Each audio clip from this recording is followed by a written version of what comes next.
In this video, I'll show you how to fix Riot client not starting on your PC. First, what you want to do is come down here and search for Task Manager.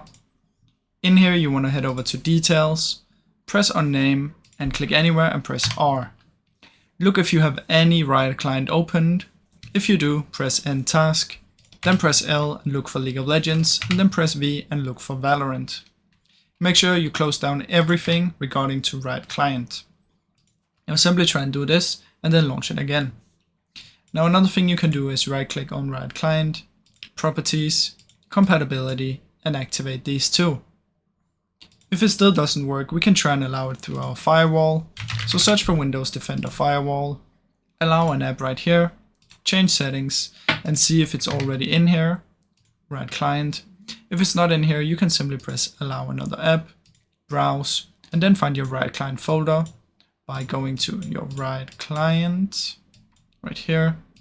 Let me just do this again. Right click on it, Properties, file location, and then you'll have it right here. So simply click up here, Control C, Control V, Enter, and you can add it through here. Now once you've done that, make sure both of these are ticked, both private and public.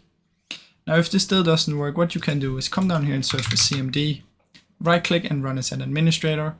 And from in here, what you want to do is type ipconfig space /flush DNS.